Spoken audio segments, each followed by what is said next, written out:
Dans le domaine de la santé, certaines souffrances demeurent souvent méconnues du grand public. L'algie vasculaire de la face, ou AVF, est l'une de ces affections douloureuses et handicapantes.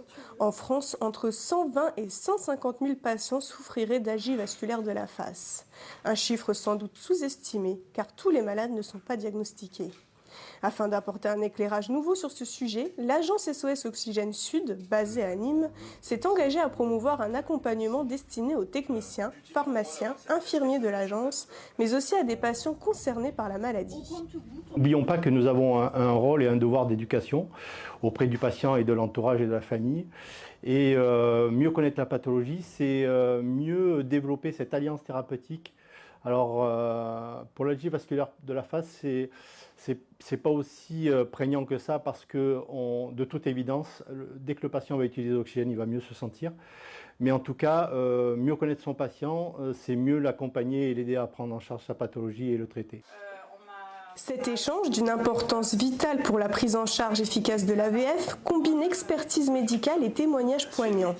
Isabelle Schall, présidente de l'Association française des céphalées, guide avec passion cette démarche cruciale, tandis que le docteur Olivier Schex, médecin référent du Centre de la douleur au CHU de Nîmes, lui, il partage ici son savoir approfondi et ses stratégies thérapeutiques. Ce que j'ai essayé de montrer, c'est que finalement, le diagnostic, il est simple. Alors, sans doute sous-diagnostiqué parce que pas très fréquente en médecine générale, mais un diagnostic simple, donc il n'y a pas de raison. Donc il faut, je pense, reformer tout le monde pour qu'elle soit mieux diagnostiquée, puisque le retentissement de cette pathologie sur la qualité de vie des patients est très très important. Et du coup, d'avoir un lien particulier avec un technicien ou avec une organisation qui va leur permettre d'avoir de l'oxygène rapidement, et le fait d'avoir un lien, une confiance, de savoir qu'ils vont être entendus rapidement, c'est très précieux pour eux.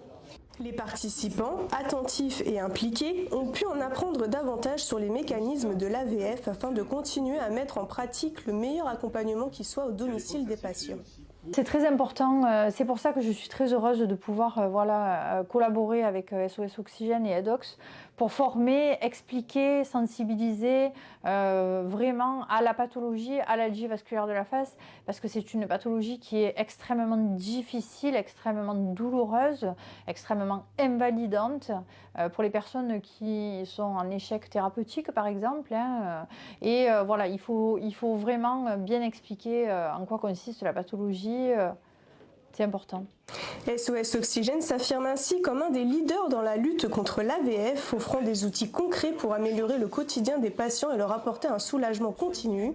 Ensemble, grâce à des initiatives telles que celle-ci, nous avançons vers un avenir où l'algie vasculaire de la face ne sera plus synonyme de souffrance, mais bien d'espoir et de progrès médicaux.